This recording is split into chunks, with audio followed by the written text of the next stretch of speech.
The highway stretched endlessly before the pickup truck. A ribbon of asphalt slicing through the Arizona desert under a sky bruised with twilight. Ethan's hands gripped the wheel, his knuckles pale, as the engine's low rumble drowned out the jeering laughter still echoing in his mind.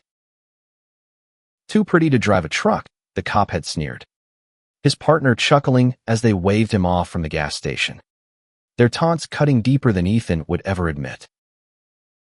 He glanced at the passenger seat, where Caleb sat, his blue eyes fixed on the horizon, fingers drumming softly on the armrest. Ethan's heart steadied at the sight of him, his anchor, his reason. They'd been together for 2 years, defying whispers and glares in their small town. But tonight felt different, heavier, like the air itself was holding its breath. "Pull over," Caleb said suddenly, his voice soft but firm.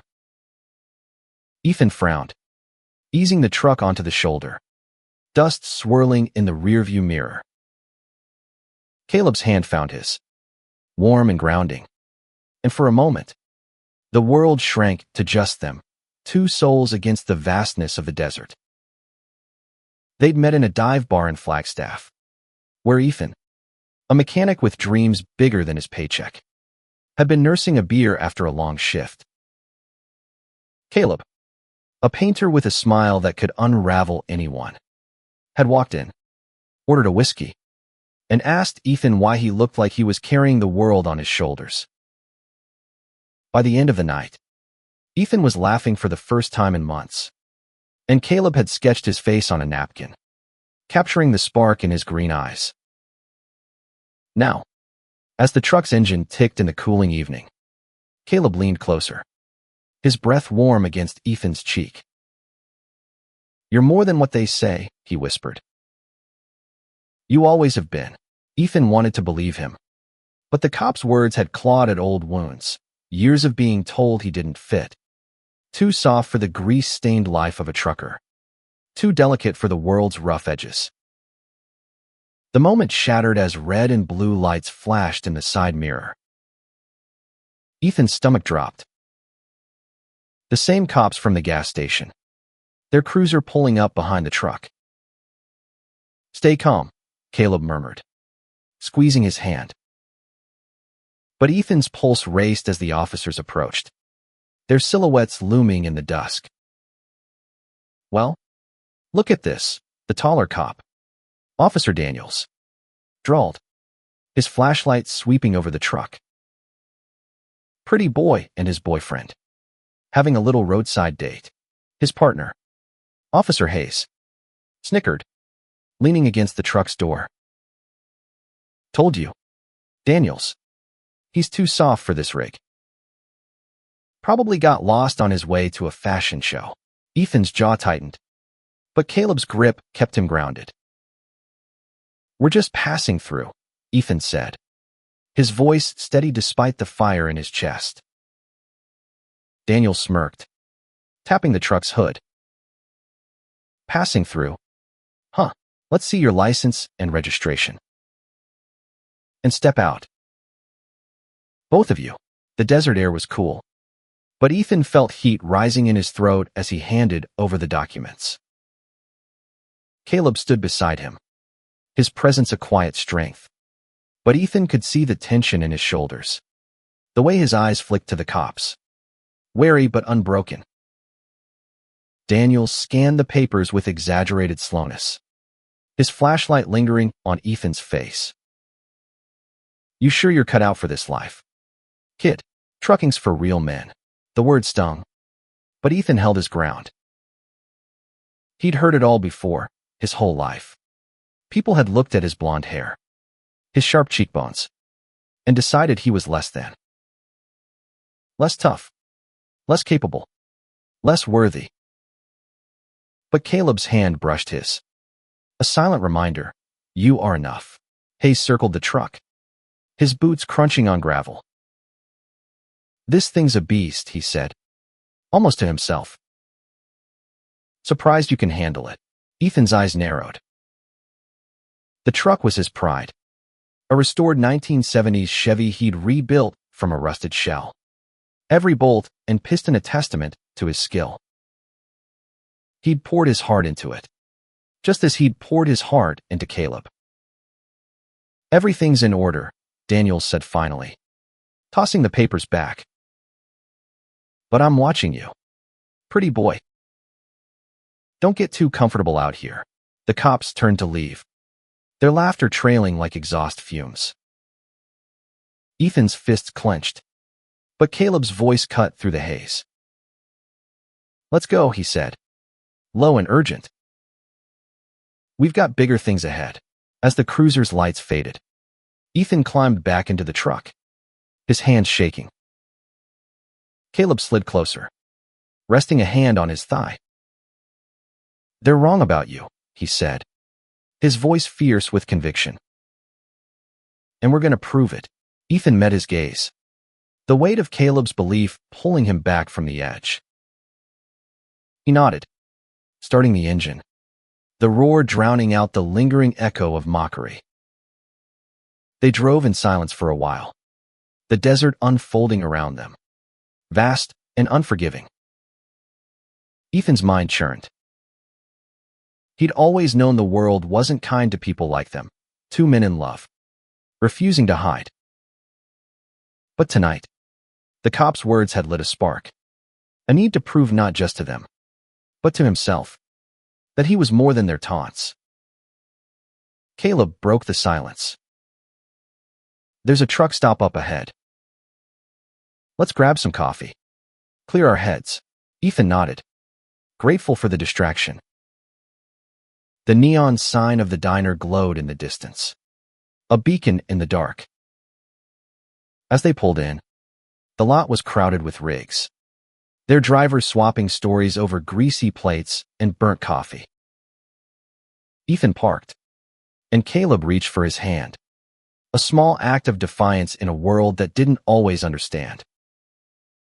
Inside, the diner was alive with the clatter of dishes and the hum of conversation. Ethan felt eyes on them as they slid into a booth, but Caleb's easy smile disarmed the room.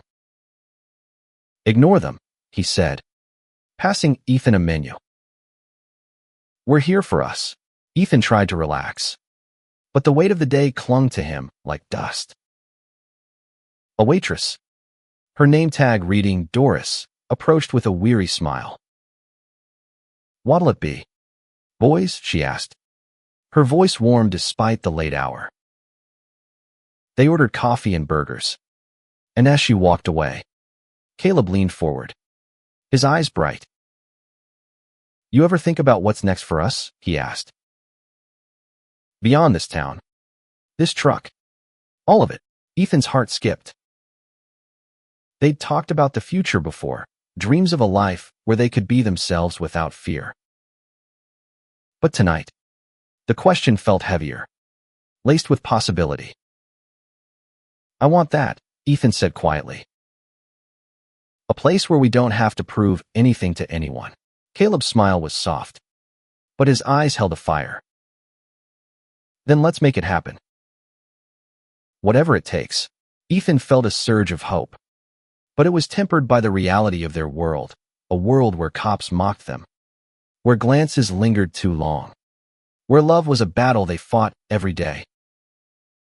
As they ate, a low rumble shook the diner's windows. Ethan glanced outside, his pulse quickening. A massive rig had pulled into the lot, its chrome gleaming under the neon lights. The driver, a burly man with a grizzled beard, climbed down and headed inside, his eyes scanning the room. Something about him set Ethan on edge, a gut feeling he couldn't shake. Caleb noticed too. "Trouble?" he whispered.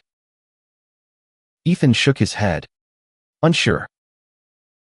But as the man sat at the counter, his gaze locked on them, cold and unyielding. Ethan's hand tightened around his coffee mug.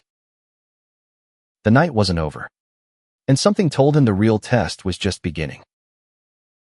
The diner's fluorescent lights buzzed overhead, casting stark shadows across the checkered floor. Ethan's eyes flicked between his half-eaten burger and the stranger at the counter, whose stare felt like a weight pressing against his chest. Caleb nudged his foot under the table, a silent reminder to breathe. But Ethan's instinct screamed that something was off. The man's name, overheard from a passing waitress, was Ray. He was a regular, a long-haul trucker known for his temper and a reputation that preceded him like a storm cloud. His leather vest was patched with insignias, and his boots thudded heavily as he stood, making his way toward their booth. Ethan's grip on his mug tightened, his knuckles whitening. "Mind if I join you?" Ray's voice was gravelly, carrying an edge that made the question feel like a demand. Without waiting for an answer, he slid into the booth across from them, his bulk crowding the space. Caleb's posture stiffened, but his smile remained, polite yet guarded. "We're just grabbing a quick bite," Caleb said, his tone light but firm. Ray's eyes narrowed, studying Ethan with an intensity that made his skin crawl. "Heard about you," he said, leaning back, arms crossed. "The pretty boy with the fancy truck. Folks say you don't belong on the road." Ethan's jaw clenched, the cop's earlier taunts echoing in Ray's words. He forced himself to meet the man's gaze, refusing to flinch. "I belong where I choose to be," Ethan said, his voice low but steady. Ray chuckled, a sound devoid of warmth. "That's so? 'Cause out here, kid, you gotta earn your place." "And you too," and she paused, his eyes flicking to Caleb, then back to Ethan. "You're drawing a lot of attention." Caleb leaned forward, his voice calm but cutting. "We're not here to cause trouble. Just passing through." Ray's smirk widened, but there was no humor in it. "Trouble finds you when you don't fit the mold." "And you too? You're breaking every rule in the book." Ethan's pulse raced, but he held his ground. He'd faced men like Ray before, men who saw his softness as weakness, his love for Caleb as a flaw. But Caleb's hand rested on his knee under the table, a quiet anchor in the storm. "We're not breaking anything," Ethan said, his voice rising slightly. "We're just living." Ray leaned closer, his voice dropping to a near whisper. "Living's one thing. Surviving's another. You keep driving that truck, looking like you do, loving who you love, you're painting a target on your back." The words hung heavy, a warning wrapped in menace.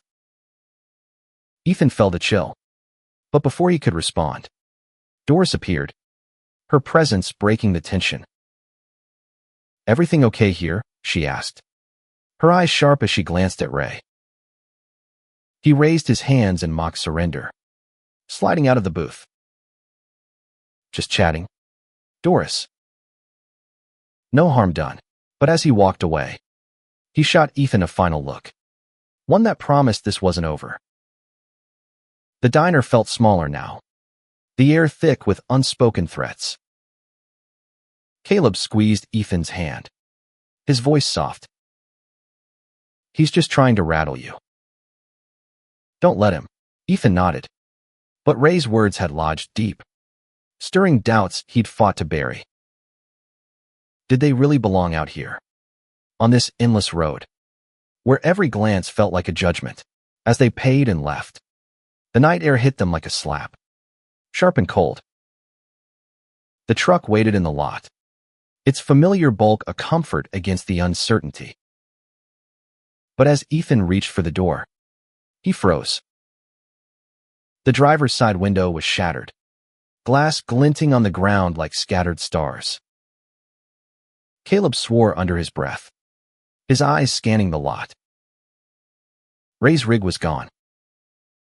"Son of a..." Ethan started, but Caleb grabbed his arm. "Not here," he said, his voice urgent.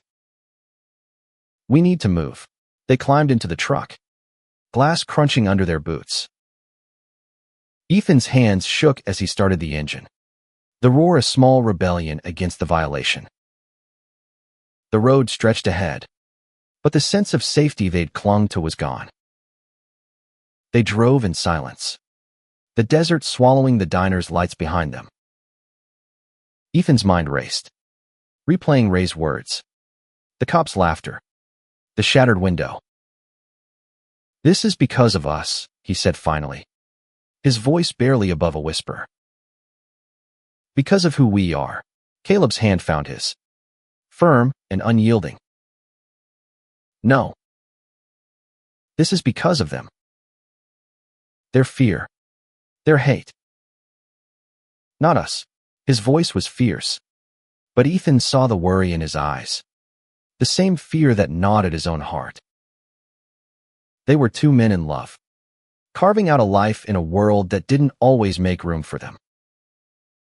Hours later, they pulled into a rest stop, the truck's headlights cutting through the dark. Ethan killed the engine, the silence deafening. Caleb leaned over, his forehead resting against Ethan's. "We're stronger than this," he said, his voice a quiet vow. "We've faced worse." Ethan wanted to believe him, but the weight of the night pressed down. He thought of the cops, of Ray, of every sidelong glance and whispered slur. Yet Caleb's touch, his unwavering belief, was a lifeline. "What do we do now?" Ethan asked, his voice raw. Caleb's smile was small but fierce. "We keep going. We fix the window. We drive. We live. And we don't let them win." Ethan nodded, drawing strength from Caleb's resolve.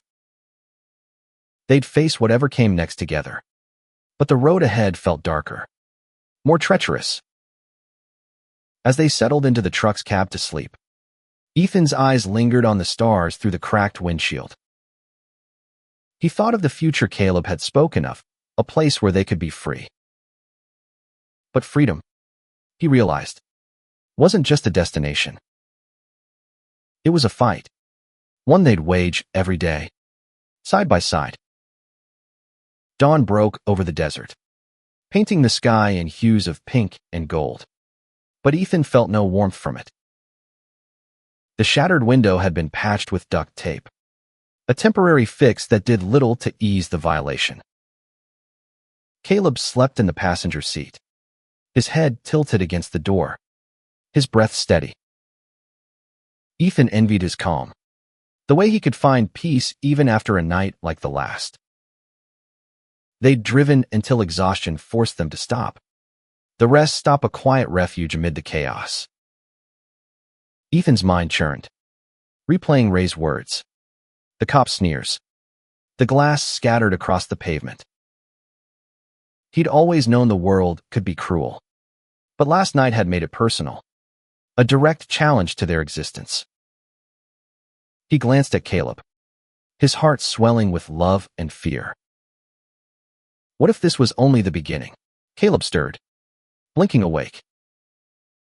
"You didn't sleep," he said. Not a question. Ethan shook his head, offering a tired smile. "Couldn't. Too much noise in my head." Caleb reached for his hand, his touch a quiet reassurance. "We'll get through this," he said. "But we need a plan." The plan, they decided, was to keep moving. They had a delivery to make, a load of engine parts bound for a shop in Tucson. Ethan had taken the job to prove he could handle the long hauls, to show the world he was more than a pretty face behind the wheel. But now, with the truck damaged and their nerves frayed, the job felt like a test they couldn't afford to fail. They hit the road, the truck's engine roaring as they merged onto the highway. The desert stretched endless around them, a landscape of stark beauty and hidden dangers. Ethan's eyes flicked to the rearview mirror, half expecting to see Ray's rig or the cop's cruiser trailing them. But the road was empty, save for the occasional tumbleweed skittering across the asphalt. At a gas station outside Phoenix, they stopped to refuel and grab breakfast. The lot was quiet, but Ethan felt exposed. Every passing glance a potential threat. Caleb, ever the optimist, cracked jokes as they ate convenience store sandwiches, trying to lighten the mood. "You think we'll make Tucson by noon?" he asked, wiping mustard from his chin. "If the truck holds up," Ethan said, his voice tight. The duct-taped window rattled in the wind, a constant reminder of the night before. Caleb's smile faded, and he leaned closer, his voice low. "We're more than this truck, Ethan. More than their hate. Don't forget that." Ethan nodded, but the words felt distant, overshadowed by the weight of the road. They finished eating and climbed back into the truck, the engine's rumble of familiar comfort. But as they pulled onto the highway, a black SUV appeared in the distance, tailing them too closely. Ethan's grip tightened on the wheel. "You see that?" he asked, his voice low. Caleb glanced back, his jaw tightening. "Yeah." "Keep driving." The SUV stayed close, its tinted windows hiding whoever was inside. Ethan's pulse raced, his mind flashing to Ray, to the cops, to every threat they'd faced. Was this coincidence? Or something more? Miles passed, the SUV unrelenting. Ethan pushed the truck harder, the speedometer creeping up, but the vehicle matched their pace. Caleb's hand rested on his shoulder, steadying him. "Take the next exit," he said. "Let's see if they follow." Ethan nodded, signaling for the off-ramp. The SUV followed, closing the gap. The exit led to a narrow road winding through scrubland, the kind of place where help was miles away. Ethan's heart pounded as he slowed the truck, pulling onto a dirt turnout. The SUV stopped 100 yards back, idling. "What do they want?" Ethan muttered, his voice shaking. Caleb's eyes narrowed, scanning the vehicle. "Stay here," he said, reaching for the door. Ethan grabbed his arm. "No way. We face this together." Caleb hesitated, then nodded, his expression fierce. They stepped out, standing shoulder to shoulder, the truck a solid presence behind them. The SUV's door opened, and a man stepped out. Not Ray, not the cops, but someone new, tall, white, with a shaved head and a leather jacket. He approached slowly, hands in his pockets, his expression unreadable. "You Ethan?" he called, stopping a few yards away. Ethan's throat tightened. "Who's asking?"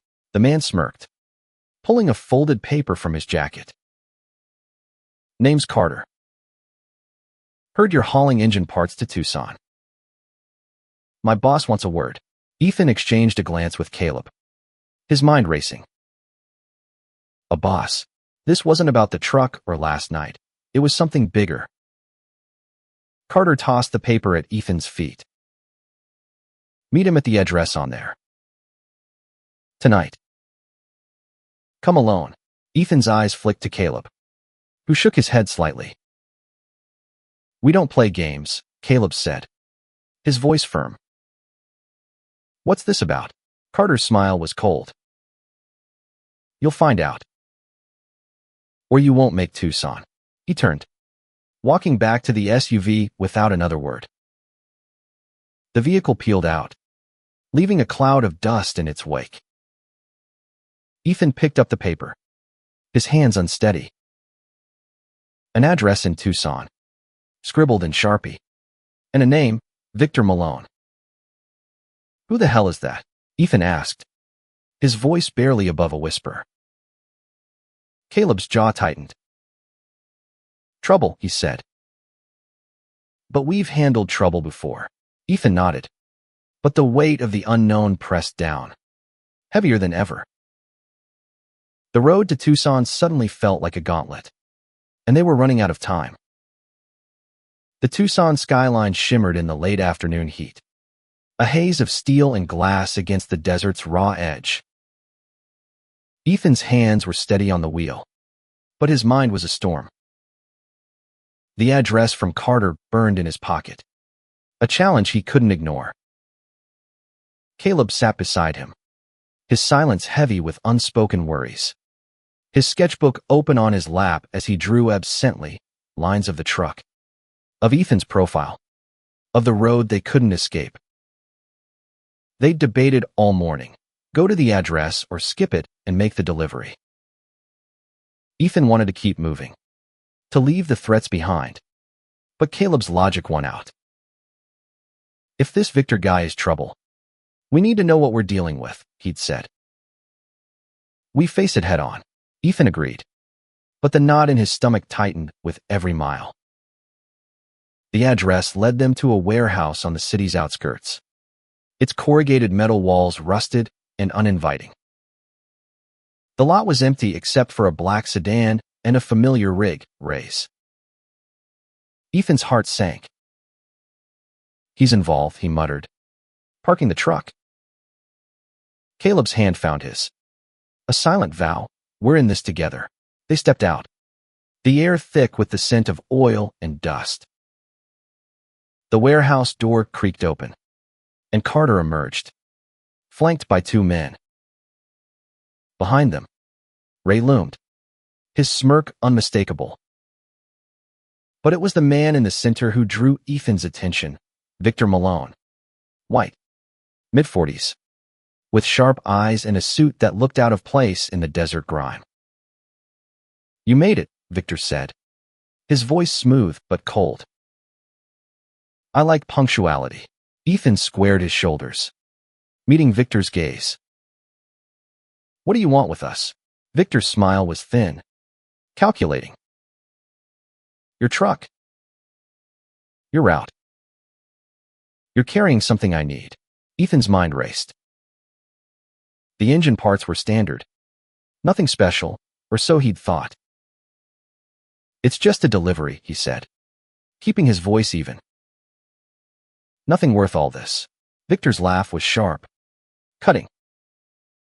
You're smarter than you look. Pretty boy. But not smart enough. Ray stepped forward, cracking his knuckles. Told you they were trouble, he said to Victor. Should have stayed in their lane. Caleb's hand tightened on Ethan's arm, a warning to stay calm. But Ethan's blood was boiling, the weight of every insult, every threat, crashing down. Hand over the keys, Victor said, his tone final. And walk away. No one gets hurt. Ethan's eyes flicked to Caleb, whose jaw was set, his gaze fierce. They'd fought too hard, loved too deeply, to back down now. No, Ethan said, his voice steady despite the fear clawing at him. This truck's mine. So's the load. Victor's smile vanished. Wrong choice. He nodded to Carter, who pulled a gun from his jacket. Ethan's breath caught, but Caleb stepped forward, his voice calm but unyielding. You don't want to do this, he said. Not here. Not now. The standoff stretched, seconds feeling like hours. Ethan's mind raced, searching for a way out. The truck was their lifeline, their freedom, and he'd be damned if he let it go. Then, a distant siren wailed, faint but growing louder. Victor's eyes narrowed, and Carter's gun wavered. Cops, Ray muttered, glancing at the road. Ethan seized the moment. You want to fight? You'll get one. But we're not alone. It was a bluff. But Victor didn't know that. The sirens grew closer, and for the first time, Victor looked uncertain. This isn't over, he spat, signaling his men to retreat. Ray shot Ethan a venomous look before following. As the sedan and Ray's rig peeled out, Ethan's knees nearly buckled. Caleb pulled him close, their breaths mingling in the tense air. That was too close, Caleb whispered. Ethan nodded, his heart still racing. The sirens passed, a coincidence that had saved them, but the threat lingered. Victor wasn't done, and neither was Ray. They climbed back into the truck, the warehouse fading in the rearview mirror. Ethan's hands shook as he drove, the delivery now a secondary concern. What's in the load? Caleb asked, his voice low. Ethan shook his head. I don't know. But we need to find out. They reached the delivery point, a small auto shop in downtown Tucson. The owner, a gruff man named Hank, took the crates without a word, but his eyes lingered on the truck's taped window. Rough trip? He asked.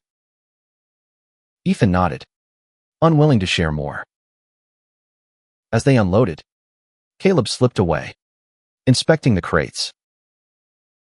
He returned, his face pale. Ethan, he whispered, these aren't just engine parts. Hidden among the components were small, sealed packages, unmarked. Suspicious. Ethan's stomach dropped. Smuggling, he said, the word bitter on his tongue. They'd been used, set up by someone who knew they'd be easy targets. Victor's interest made sense now, and so did Ray's involvement. We can't deliver this, Caleb said, his voice firm. We turn it in. Ethan hesitated, knowing the risk. Turning in the packages meant crossing Victor, inviting more danger. But Caleb's eyes held a fire that steadied him. We're better than this, Caleb said. We're better than them. Ethan nodded, a plan forming. They'd take the packages to the police, tell the truth, and face whatever came. But as they drove toward the station, red and blue lights flashed behind them. Ethan's heart sank. It was Daniels and Hayes, the cops from the gas station, their faces grim as they signaled him to pull over. The cruiser's lights pulsed in the twilight, casting red and blue across the truck's hood. Ethan's hands gripped the wheel, his pulse hammering as Daniels and Hayes approached. Caleb sat rigid beside him, the suspicious packages hidden under a tarp in the back. They'd planned to turn them in, to do the right thing. But now the very cops who'd mocked them stood between them and that choice. Daniels tapped the driver's side, his smirk unchanged. Well, pretty boy. Fancy meeting you again.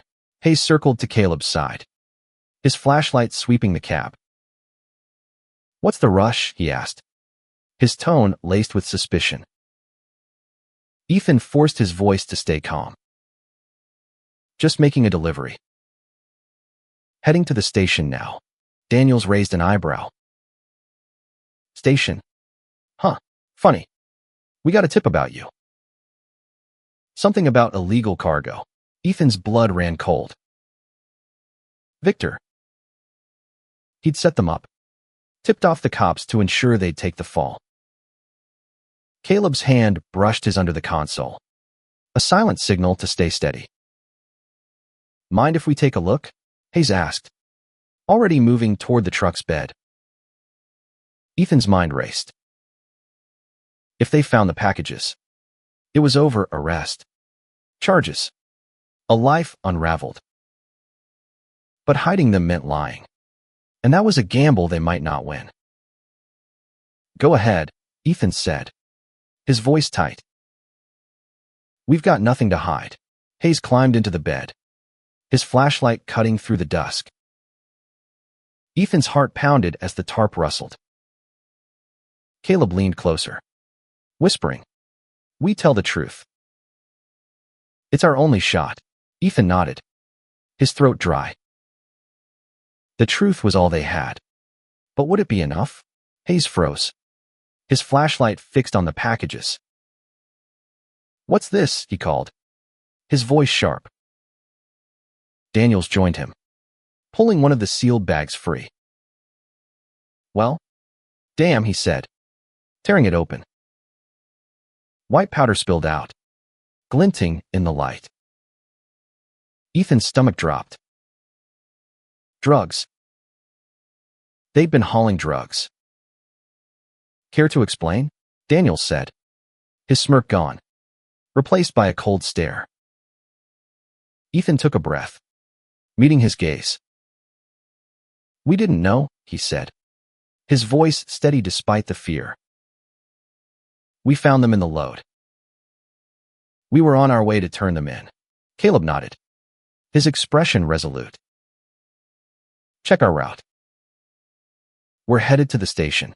Hayes snorted, but Daniels hesitated, his eyes narrowing. "You expect us to believe that?" he asked. Ethan's jaw tightened. "Believe what you want. We're telling the truth." The air crackled with tension, the weight of their words hanging between them. Daniel studied them, his silence stretching. Then, a radio crackled on Daniel's belt. "All units. Report of a disturbance at 47th and Elm. Possible armed suspect." Daniels cursed under his breath, glancing at Hayes. "We're not done here," he said, pointing at Ethan. "Stay put." They retreated to the cruiser, arguing in low tones, their eyes still on the truck.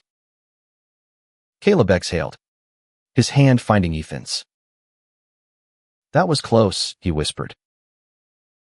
Ethan nodded, his mind racing. They had a window, a chance to act before Victor's trap closed around them.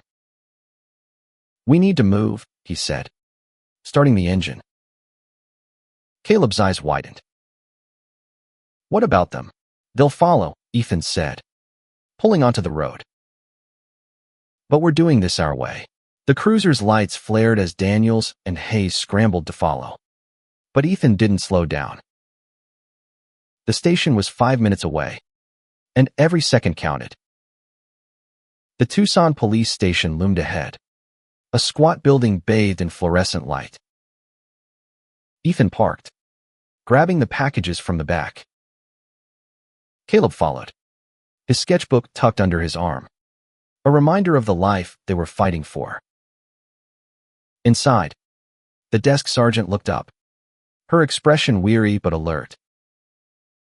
"We need to speak to someone," Ethan said, setting the packages on the counter. Now, the sergeant's eyes widened as Ethan explained, "Victor, Ray, the setup, the drugs." Caleb chimed in, his voice calm but urgent, filling in details. The sergeant called for a detective, and soon they were in a small room, recounting everything. The detective, a woman named Ruiz, listened intently, her pen scratching notes. "You're lucky you came in," she said finally. "We've been after Victor Malone for months. He's been running drugs through small-time haulers like you." Ethan's heart lifted, but Ruiz's next words sobered him. "But you're not out of the woods. We need evidence tying him to this." Caleb pulled out his sketchbook, flipping to a page. "I drew him," he said, showing a detailed sketch of Victor from the warehouse. "And Ray." "Every detail I could remember." Ruiz's eyes lit up. "This could help." A lot. As they left the station, the packages confiscated and their statement recorded, Ethan felt a weight lift. The cops outside, Daniels and Hayes, stood by their cruiser, their faces unreadable. Daniels approached, his expression grudging. "Heard you turned in a big fish," he said. Didn't think you had it in you. Ethan met his gaze, unflinching. You don't know me, he said, his voice steady. Caleb's hand found his, and they walked back to the truck, heads high. The cops' mockery, Ray's threats, Victor's trap, they'd faced it all and come out stronger. Days later, word came that Victor had been arrested, Ray along with him. The drugs were traced to a larger operation, and Ethan and Caleb's honesty had cracked it open. They stood by their truck, the desert sunset painting the sky in fire. Caleb pulled Ethan close, his lips brushing his forehead. We did it, he whispered. Ethan smiled, the weight of the road lifting. They'd proven themselves, not to the cops, not to Ray, but to each other. Their love, their strength, had carried them through. As they climbed into the truck, the open road ahead, Ethan knew they'd keep fighting, keep loving, keep proving the world wrong. Together, they were unstoppable,